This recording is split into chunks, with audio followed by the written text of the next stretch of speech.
All right, we're on page 100 and 156.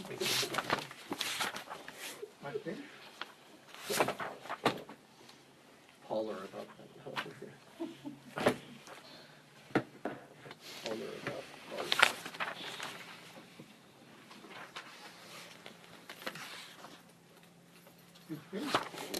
156, 157. a little bit farther than that. Oh, I wasn't here Tuesday. I wasn't either at a conference. We're on page 160. Oh, what did I miss? There's a rabbi. There's a rabbi.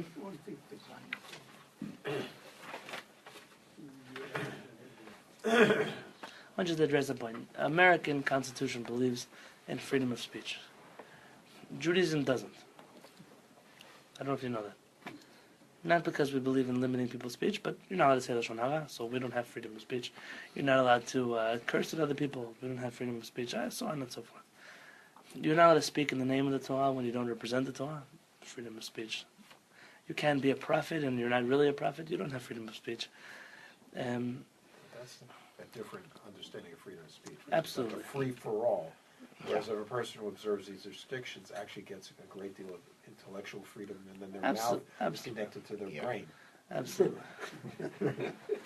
I have not in my life, publicly or privately, but publicly, ever felt that there's a Talmid Chacham, a Torah scholar, who shouldn't speak. All the opinions out there. There's enough. There are people that connect to this opinion. People who connect to that opinion. There are people who Chassidut is what does it for them. There are people that diehard rationalism is what does it for them. There are people that the Ashlag Kabbalist is what does it for them. There are people that the Ramak Kabbalist is what does it for them. There's people that the Ashkenazi tradition does it for them, and the Sfaradi tradition does it for them, and the Yemenite tradition. Everyone and their things. There are certain things which are not part of our tradition, and it's our job as those who stand at the gate to make sure that they don't continue. The proof when something is not part of our tradition is when bad things happen because of it. If you would find a movement where the Jews, see the Lithuanian Jews accuse the Hasidim of being non-believers in Hashem and being lax in areas of halakha and so on and so forth. I actually believe that the test of time was that if anything, the Hasidic movement is the one that became extremely strict about halakha and stood the test of time about their families being very observant and sticking to their observance, and so that argument against them was proven to be invalid. When you see the opposite, if it had come out to be true, see the Reform Jews in Europe had claimed that they were going to be the ones to reinvigorate Jewish tradition and continue it forever and ever and ever, and that lasted almost as long as the speech did. That was served at the rabbinic convention, and the result, you could say all you want and present things the way you wish, but what comes out of your speech is essentially what you're judged by. I'm not mentioning a name on purpose, please. There is a rabbi coming to San Diego, and if it had not been that in the last 8 months I've had 3 couples at my table get divorced because of this rabbi. Are you serious? 3 couples in my Shabbat table. Because one of them started listening to this rabbi's lectures. And one of them started telling the other one, you're going to burn in hell if you don't X, and you don't Y, and you don't Z. And I cannot tell you. The couple number 4 came to me, and Baruch Hashem, they're okay. We got them listening to some normal people speaking Torah. If it wasn't dangerous and a realistic, if it was just a theology that's being spewed and bubbling around, and what I care, you can speak about whatever you want. But it has practical ramification around the Jewish community and specifically inside of our community. Wow. And I'm asking you, I'm not mentioning names on purpose, but there are certain people that do not have a right to represent Am Yisrael, that do not have a right to represent Torah, and definitely not a Kadosh Baruch Hu. And to come and to ruin people's lives, if a person begins to keep Shabbat, because they're terrified that if they don't keep Shabbat, their soul is going to be burned in Gehenna. What kind of observance of Shabbat is that? What is it worth? The Rambam says children observe Shabbat because of that. Adults, a thinking person, you couldn't get them to believe in Shabbat a different way. I don't need to speak about this too much.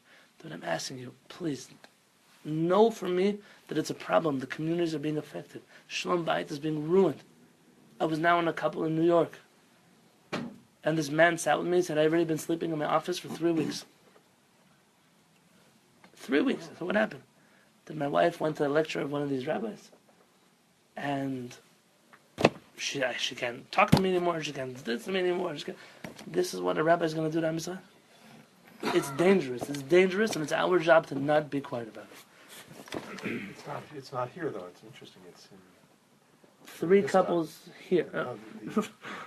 Right. At least it's not here. It's not the same. Well, so it's our job not to go, but To be vocal about it, rebuke to is tell harder, people though, not to do it. like to go picking out there and you're like, hey, stop. I don't believe in picketing. I believe in, so if someone knows the rabbi, if someone knows the community, to make a confidential phone call, to make us listen. It's not suggested. It's not correct. It's not proper. This person's dangerous. There's so many rabbis that can speak. So many good speakers that come with beauty, and they come with chen, and they come with joy, and they come with real Talmidei Chachamim. They're not from all the denominations, from all the different groups. In your life, you've met some of them. You can't bring those people back. Those people can't come speak here. I remember still for the good when Rabbi Krinsky was here from Chabad.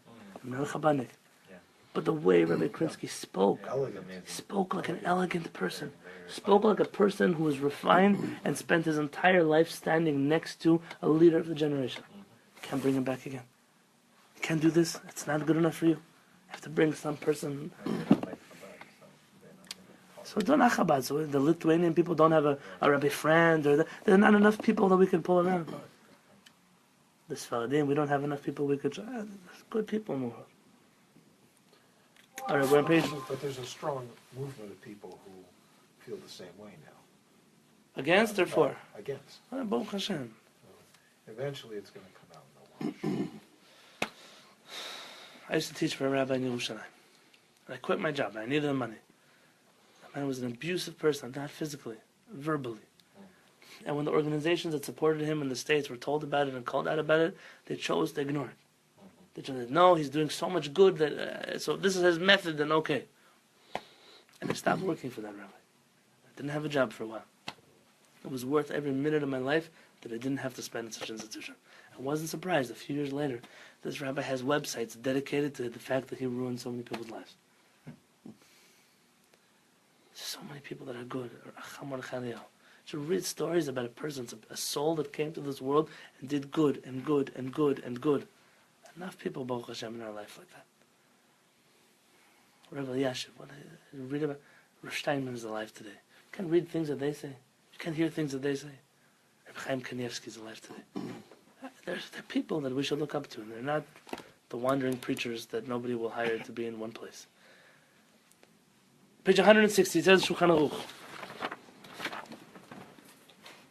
We had one more halakha to finish from last week. Chav 21, it's at the bottom. Im berech al talit gadol berkat al mitzvah tzitzit.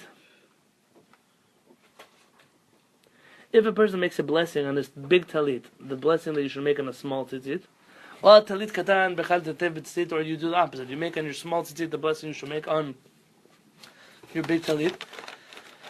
After the fact, you don't have to go back. I mean, you shouldn't do it ideally, but you don't have to go back and fix yourself. If you made a blessing such as to wear tzitzit, or lilbosh tzitzit, or on wearing of tzitzit. After the fact, you don't go back and make the blessing again.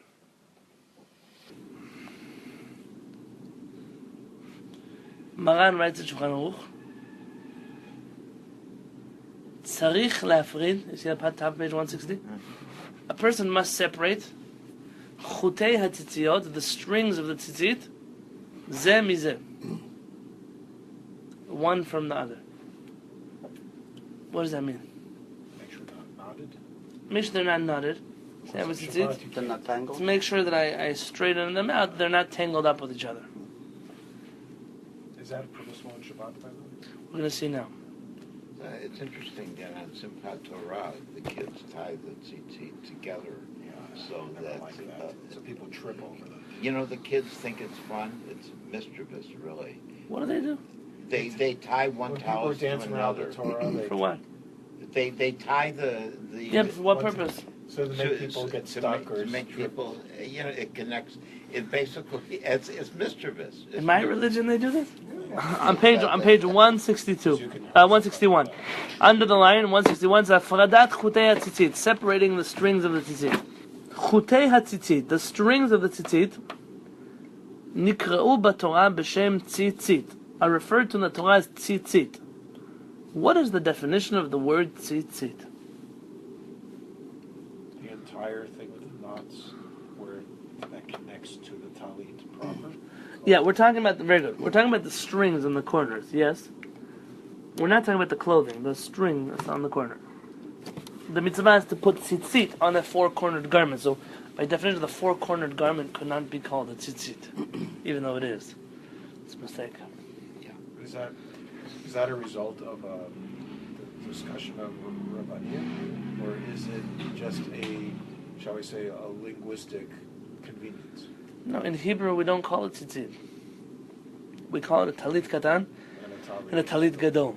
Right. Still, even in halachic literature, and the reason it's called that is because talit is literally an article of clothing. Small clothing, big clothing. It wouldn't refer to the corners. It could be a nice thing that people call it tzitzit because essentially the main part of the tzitzit is not the clothing, it's the corners. And they're trying to show you like it's the main part of it. But it's okay. So why are they called tzitzit? Hashem shehem chutim nifradim ze mizeh. Because they are strings which are separate from each other. Kmo se'arot harosh, like this hair on your head. Uchmo shneimar, like it says in Yecheskel, Vaikacheni betzitzit roshi, and I took me by the tzitzit of my head. Who has tzitzit on his head? Rather, what's it referring to? The hair. And therefore, kodem shivarech ala talit, before you make a blessing on your talit,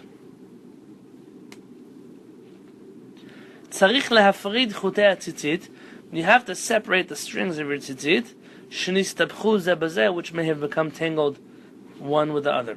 The source for this is the Gemara, Masechet Menachot. The Rambam codifies this as halakha, and Shulchan Aruch also says that this is a halakha. How many of us do it? It's a different story. A person should be careful to, before they put on their tzitzit, to with their fingers, to just straighten out the strings. And there's a nice thing. V'natnu ha'acharonim siman ledavar. The acharonim, the later rabbis, gave a hint to this. B'shem Rabbeinu HaArizal, the name of the Arizal.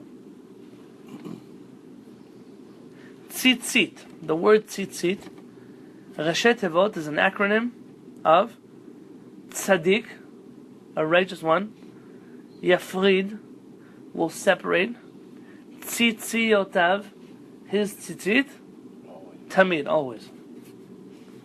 And a righteous person will always separate his tzitzit. This is mentioned in the name of the Arizal. So what are those words? Tzaddik? Tzaddik, Yafrid, Tzitziotav, Tamid. What has to be separated? Tzarich la'afrid, one must separate. Kol shemonat chutei hatzitzit, all 8 strings of the tzitzit. Shekol chut yeh nifrad mechavero, that every string should be separate, one from the next. The reason why he says that is because there is an old argument whether this means that you have to separate the blue string from the rest of the white string, or if it means that you have to separate every string from each other. And it seems like the opinion of halakha is, at least according to Shulchan Aruch, that you separate all the tzitziyot from each other, not just the blue from the white. That, of course, would make more sense because only a minority of people have the blue tzitziyot Today, right. And the fact that Shulchan Aruch mentions it is probably referring to white tzitziyot. I know that many of you don't have it. But if you do have a chance, at least on one of your talitot, even if it's just the one you wear in Shabbat, it's a wise thing to buy tchelet. It's enough of galut, enough of exile, enough of the Romans still getting credit for getting rid of our tchelet. There are 2 kinds of tchelet in the market today. One is fake and one is real. The fake tchelet is used by the Radziner Hasidim and the Breslover Hasidim. Not fake, meaning that it was found, their rabbi was the one who spearheaded the movement to find the tchelet, and he was tricked by a few Polish scientists, and essentially that tchelet has been proven to be incorrect by a number of ways, and the main one being that it makes the rest of the tzitzit blue. It's a rub-off dye. Like you touch it with your fingers, it'll make your fingers blue. And one of the signs that we know about Kehillat is Kehillat is a real dye that doesn't wash out. It's a steadfast dye. And there's a second Kehillat, which is the one that comes from a company called Petil Kehillat. It's expensive. You have to pay $80 in America. In Israel, it's a little bit cheaper. $80 in Israel. Actually, in Israel, it's about $40. And you tie them for yourself. I'll help you tie them. But at least on one of your tzitziot, it doesn't have to be the ones you wear all the time. But one of your talitot should have Kehillat on it. So this is from the Chalitzon, the famous. The Chilazon, yes. Chilazon. Yes. What? They actually found one. We have white, but one of the strings should be blue. Like this. Because when in Crown Heights, they didn't discover it yet. Yeah, it's a new thing. It's not so old. So the custom among some of the Hasidim is to wear fake ones? They believe it's real because the rabbi said it was real. But it's been disproven both on a scientific level and on a halakhic level. How long ago was that Rebbe alive? 200 years. So the scientists were back then. Yes. Maybe less. I'm not 150 years, but not recently. Okay, so I have to be honest with you. So the sixth Lubavitch Rebbe writes that whatever the blue string accomplished according to Kabbalah, I don't know Kabbalah, but he writes that whatever the blue string accomplished according to Kabbalah, even if you rediscover the blue, Kabbalistically it'll never actually work until Mashiach comes. What does that mean? I have no idea, but I'll tell you that I don't put the blue in my tzitziot because of Kabbalah. I put the blue in my tzitziot because the Torah says so. And even if I'm wrong, I'd rather err on the side of caution and get an extra mitzvah from the Torah of wearing blue. Two separate mitzvot. One is wearing tzitzit, and one is having a blue string in your tzitzit. It's true. You're right, Eli. You're right. Now, many rabbis today are afraid to tell people to wear for a number of reasons. One, what if it turns out to be wrong? Almost impossible. Two, what if it makes the Jewish people spend too much money on tzitzit? They're right. So at the very least, I should say, you don't have to do it, but you should if you can afford it. Three, it seems like some of the Sephardic rabbis were concerned that there's only one time you're allowed to have shatnez on you, and that has to do with tchelet, and if the tchelet is real. And his fear is people might come to wear shatnez, and the tchelet turns out to not be real, and they're violating a biblical prohibition. All of these are like jumping through hoops. And the fact of the matter is that many, many, many Torah scholars today wear such tzitziot. What the accountant's mentality about one rabbi, I remember. Make sure The accountant's mentality. Very nice. I like the... It's that possibility that the week may be doing... Enough of my pitch for the blue. Umikol makom. In any case, en hafradat chutei hatzitzit, the separation of the strings zemizeh from each other, ma'akevet klal, does not hold you back at all from fulfilling your mitzvah. What does this mean? V'im choshesh, if you're worried, for example, shema machmat sheishtaheh, that perhaps because you are now waiting or delaying behafradatam, by separating your talitot, yafsid tefillah b'tzibur, you might come to miss out on tefillah with the community. Reshai lehitatef betalit, you're allowed to wrap yourself in a talit, gam belo sheyafrid chutei tzitzit zemizeh, even without separating them from each other. This is the Chazon Ish's halacha.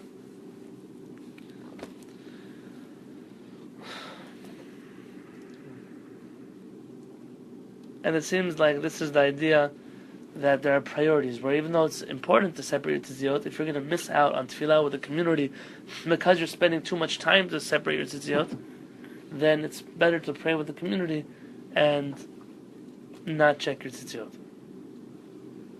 And some say that if the strings of the tzitzit were tied bekesher gamur, with a complete knot,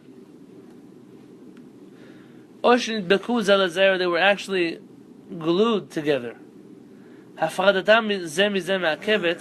that actually it would hold you back from fulfilling your mitzvah if they were actually tied together or glued together.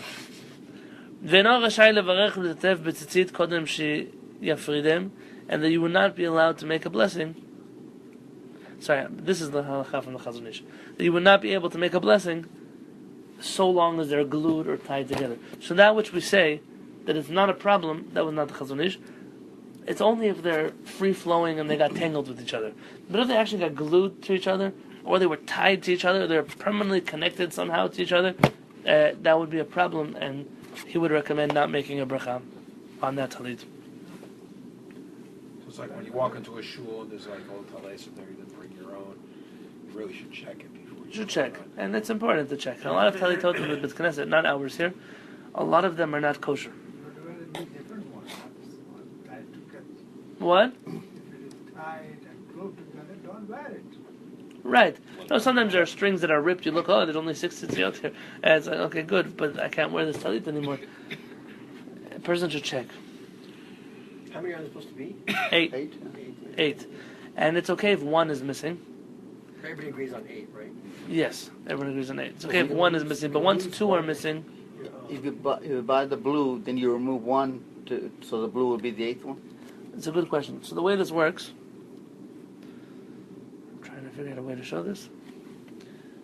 You have only 4 strings in every corner, but the strings are looped over in the hole, so you have at the end 8 strings. So when you have blue, there are a few opinions, but one says that the whole string is blue, so 1 out of 4 strings are blue, and that means that 2 out of 8 are blue. Or that's the Ravad. The Rambam says no, it says 1 string, and 1 string doesn't mean the whole string. 1 string means once your tzitzit are tied, there's 1 string, and the Rambam, like that's what I do. See, we have on one side, you're going to have blue. I can't show. On one side, you're going to have blue, and on one side, you don't have blue. And the way it works, I can show it to you, is somewhere here,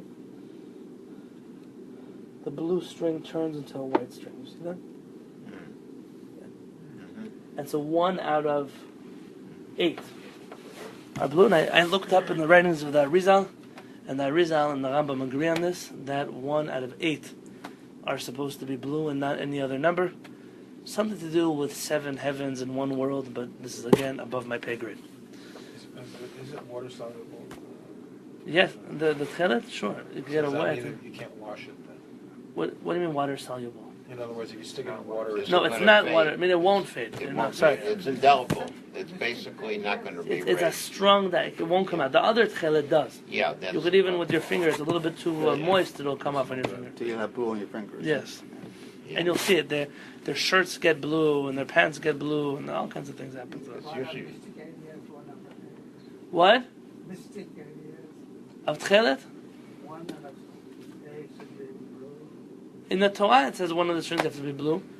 And there are many deep ideas behind it, according to Kabbalah for sure, but the halakha is very clear that it's a must. It says that the Kehillat is similar to the ocean. And the ocean is similar to the sky. And the sky is similar to the Kisei HaKavod, where Hashem sits.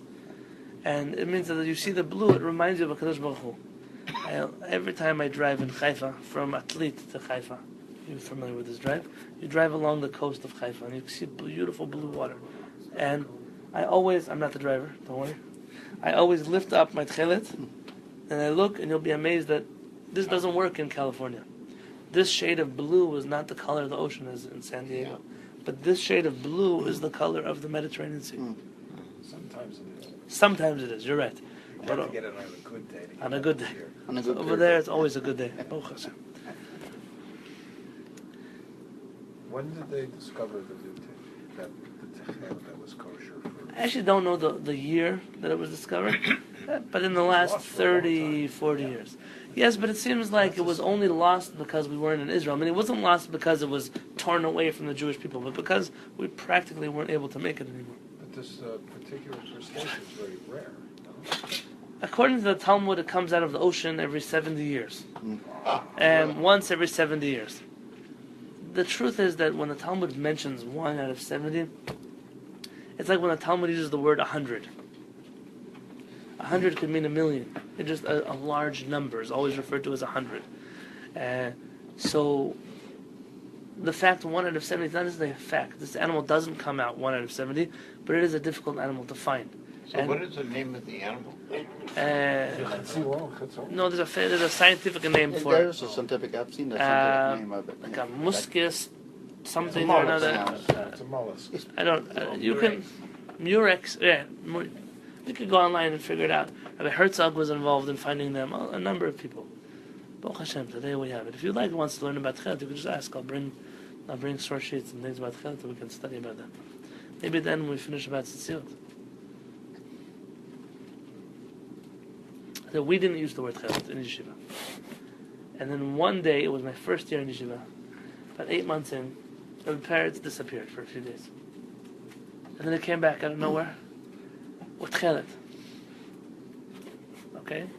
The parrots does things like when I hear Hasidic Rebbe stories, they don't surprise me because my Rebbe does such things also, like disappears, comes back, just minus the carriages that fly from one side of the world to the other. He just takes the bus. I asked what was going on. So he said, wait for the shiur. So I came to the shiur, and he said, let me tell you, I was now for the last, I don't know how long it was, he said, I was in the Kehillat factory. And I made them show me the halachot, and I went to check it myself, and I saw with my eyes, and I did whatever I need to check. So, and if you want to know, I can guarantee you. It's many times in halakha will say, I don't want to answer. His key word is emet liYaakov, truth of Yaakov. If it's not true, maybe it's true, maybe it's not. He just won't tell you. Al said, I can guarantee you that in the times of Mashiach, the Melech HaMashiach is going to wear this tefillin. And it was an uproar in the yeshiva because Rabbi Yosef doesn't wear tefillin, and Rabbi Yashiv didn't wear tefillin, but Rabbi Peretz wears tefillin. Okay, good to know. And we, the die-hard students of Peretz, we put on tefillin. I was very afraid at the beginning. People are going to say about me, put on tefillin, I'm going to go back to Baltimore. At that time I was thinking maybe I'll go back to Baltimore in a few months. Baruch Hashem, Hashem had different plans for me. But there is a lot of peer pressure around where tefillin. What? It would be a tough sell. It would be a tough sell. And I remember there was one boy who came back to Baltimore to high school with it after spending a summer in Israel. And Rabbi Tamer Alav Shalom came over to him. And he said, this guy's name was Baruch. And he said, oh, Rabbi Yashiv doesn't wear tchilas. But Baruch wears tchilas. Oh, good to know. That's what he said. And he walked away. It was like that kind of attitude. But it's an incorrect attitude. It doesn't make a difference if Rabbi Yashiv wore tchilas or didn't wear tchilas. I have an obligation to judge the material with my own eyes and to figure out if it's true or not. The way you tie it, I don't believe is so. You can tie it this way, tie it that way. But to have it is an important thing. Baruch Hashem, it's a sign that we're coming home. It's a sign that we're getting back to where we once were. You know, there are historians that suggest the reason the Romans were so against Kehillat was because blue was the Jewish royal color, this color of Kehillat. And it was a sign of oppressing us, that they wanted to get rid of, just like in other nations, red, the velvet red is the color of kingdom. In Judaism was that deep royal blue that we wore. And they were trying to get rid of us, even on the corners of our tzitziot, that we shouldn't have royalty. There are some historians that suggest it. Imira, this is now Zev's question. If it happened, shnistabchu chutei hatzitzit, that the strings of the tzitzit got tangled zeh bazeh, one with the other, b'Shabbat, on Shabbat. What do? Can you separate the strings from each other on Shabbat or not? Normally you can't separate it from something you want from something you don't want, right? So you want it both. You want it all. You want it all. You just want to.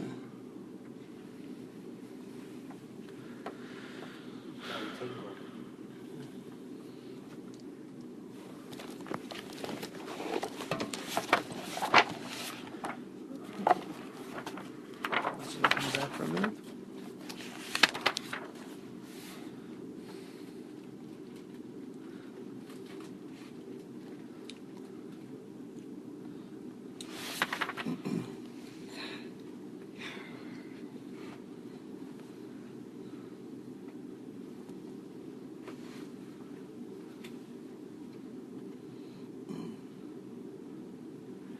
Okay, one of the 39 melachot.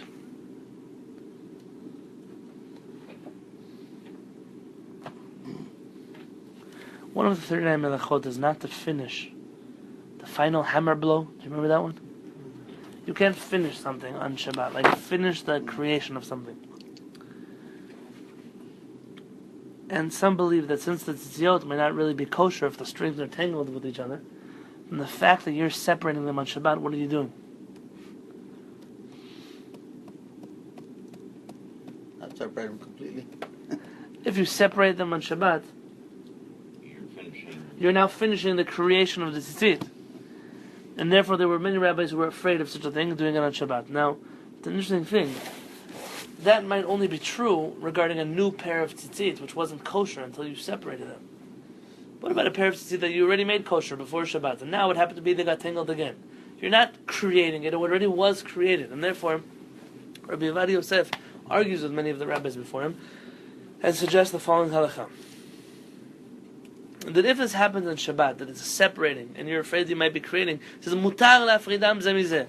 You're allowed to separate tzitziot on Shabbat, afilu lechatchila, even on an ideal level. I mean, you don't have to do it on Friday afternoon. You could ideally wait until Shabbat morning to separate your tzitziot.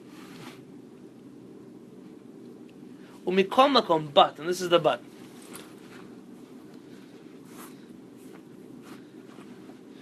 Im chutei hatzitzit chadashim, if there are new strings that you put in your tzitzit. Velo hifridam afilu pa'am achat, achar gmar asiyatam, and you never separated them after creating them until today, Shabbat morning. Asur lahafridam b'Shabbat mishum metaken mana. You are not allowed to separate them on Shabbat because it's considered the creating, the fixing of an object, which is forbidden on Shabbat. So the only time you're not allowed to separate your tzitzit on Shabbat is if they're brand new. Right? Yeah, which most of us don't have that problem. So usually if they're brand new, you wouldn't think they would need to be separated because someone making it would be sure that they were separated. Right? Or if you're tying your own tzitzit. Well, So many people do, so you didn't have a chance to wear them yet, so you didn't straighten them out and iron them out yet and make them all neat. But the rule is never assume. Just make sure you do it. Is it all related to the laws of like big for women separating? No, you would think, but it's not. Like in the terms of things getting tangled, and it could be. The Rambam, the origin of this halakha is a person who has a loom and he's weaving things and he wants to now separate the different strings. Is he allowed to separate those strings on Shabbat? And it seems like the Rambam suggests that only if it bothers him is he not allowed to separate it. But if he doesn't care, he's just separating because he was moving his fingers through, then that could relate to the laws of like mikveh, which is only if it's something she would be particular about. Is it chotzetz? Doesn't make a separation, whereas things that she's not particular about, it would not constitute a separation. So yeah, there is a similarity, but it's not the bottom line reason for why we're separating our tzitziot. So tomorrow morning we're separating our tzitziot. Yes. Some of you tomorrow morning is going to be in 5 minutes when you wake up.